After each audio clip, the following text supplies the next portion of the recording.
why narcissistic men get married and why society respects it, y'all. I'm about to tell you, yes, y'all, married men are respected. But you know what nobody talk about? You know what nobody talk about? A lot of narcissistic men get married, not for love, but for leverage. I'm about to tell you, I'm a self-aware narcissist. I'm about to really tell you, I'll break it down. See, look, I'm about to tell you why we get married for our own leverage. Because that ring isn't just jewelry for us. Isn't just jewelry to us. It's a shield, a status boost, a mask we never have to fall off. I'm going to say a mask we never have to take off. It's a mask we never have to take off. See, in this society, a married man automatically gets more trust. A married man, in this society, a married man automatically gets more trust. He's seen as stable, grounded ground. But for narcissists, a demon, us. I'm going to tell y'all right now, a little trick. Because married men have this, some married men have this false character out here. My husband is one of them. The best way to know the trusted guy, honestly, is to really observe the wife and how he treats the wife. And visit the home, eat in the home, have dinner in the home with the wife, and see how he treats her. Okay? But don't pay attention to surface things like he just being extra nice. Like, really, really pay attention. Okay? Because then you'll see the red flags. All right?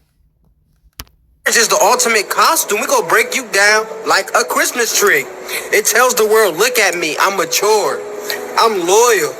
I'm safe. So now, when people see us with you, the wife, the empath wife, they stop questioning our character. They stop questioning our character. We get to skip the vetting process. We get to skip the vetting process just because we said, I do. We get to skip the vetting process with you because I said I do.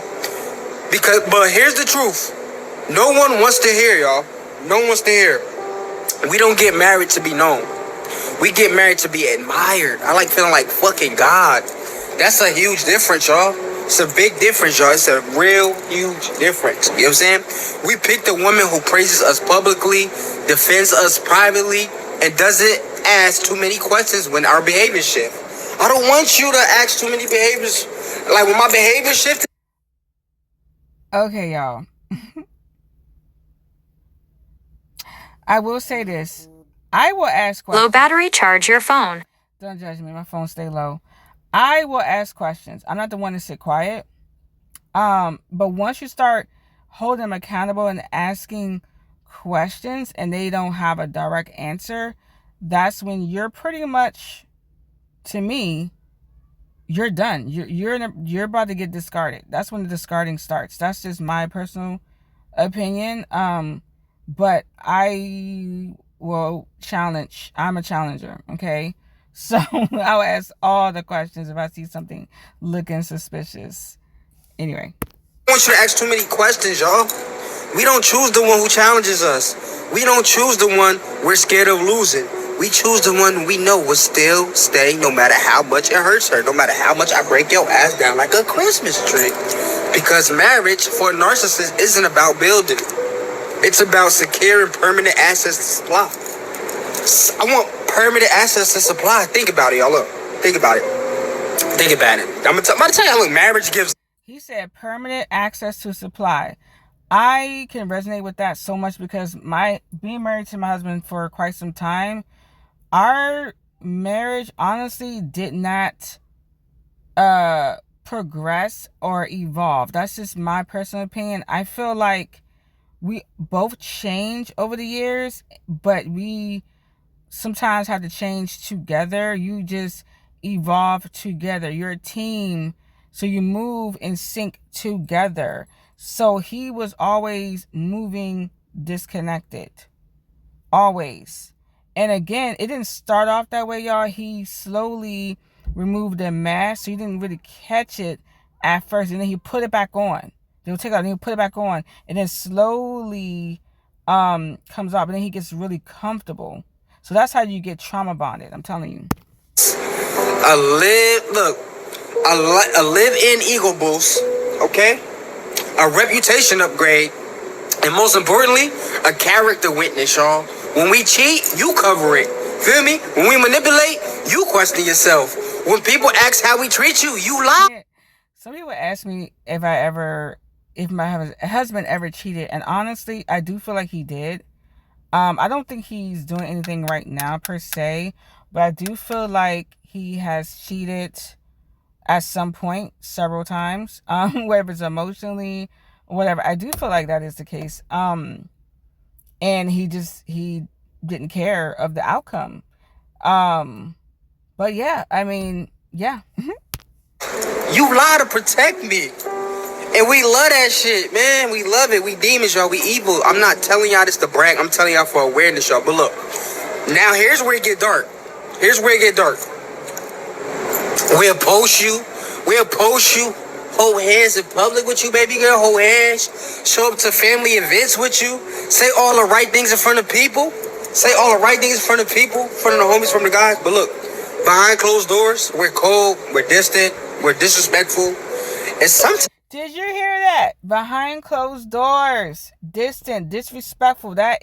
He is on point with that. If I take my husband to an event, I'm telling you right now, he's very smooth. He will get everyone to love him. He will sound like the smartest person in the room. Okay? He can talk a good game. All right? And he has the credentials, he has the career to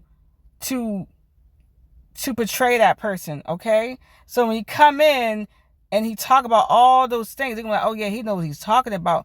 But if you listen carefully, like, he's always talking about himself. And if someone else starts talking about them, he'll turn the whole conversation back to talking about himself. So if you really, really pay attention to how a narcissist will speak, you can catch those things. You can just be like, okay. I didn't catch it at first. I thought, oh, he just really, really successful doing his thing. That's why I'm big on like staying humble. Like, I got it going on too, but I don't like to really talk about it so much. I'm like, just be humble. But narcissists, they not humble. I'm telling you. Look, sometimes we're ungrateful to women. No, I'm gonna say we're unfaithful. We're unfaithful to women who don't even compare to you. We're unfaithful to women who don't even compare to you. But we do it anyway. Not because we're unhappy, but because, guess what? Why, y'all? Because we can. Because we can. And the saddest part, the world still sees us as good men, y'all. I still be seeing us as good men just because we wear that ring. Y'all, yes, no matter what, you can talk about the evil things your husband has done, and people will act like, what do you mean? He didn't act like that towards me. He's not going to act like that towards you. He only does that to the person that he's with because we can see the truth. So other people outside of that circle is not going to believe you. That's why I no longer seek validation from people, y'all. Just because all I gotta do is have that ring, marry men. Remember this video about married men, narcissist stuff. You feel me? They still, you feel me, wear that ring. They don't know. You feel me? They believe it. They don't know the mask. They don't see the manipulation. They don't hear the silent treatment, the blame shifting, the emotional abuse. They don't hear none of this. They just see a husband, and that's enough for them. All they see is the husband. All the public image, all they see, when they looking at me and you, they see is a husband. You protecting my lives, all this other shit. They see a God. So yes, narcissistic men get married, y'all, but not to love, not to protect, not to honor. We married to possess, to elevate, to control, to break you down like a fucking Christmas tree. Stop forgetting about the break. I'm telling y'all, we want to get you on the trauma bomb. Break you down like a Christmas tree. You said I do to forever. We said I do to owning you in plain sight. You said I do. You feel me? We said I do to owning you in plain sight. And still being praised for it. We love being praised for it. Praise me for this shit, man. I love y'all, man. It's your boy Metacho's on 12571. Save this, like this. He's on point with what he's saying. People have no idea of the amount of stuff I've been through being married to him and why I am so disconnected right now with him. I hardly have any emotions at all with him.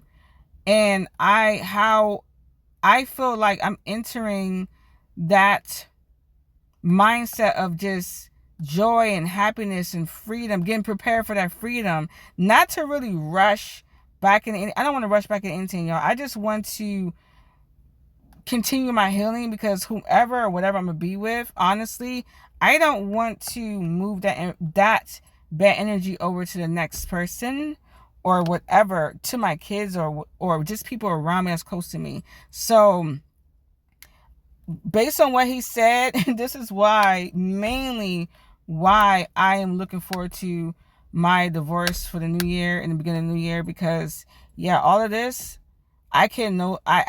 I'm not doing this again. Thanks for listening. Bye.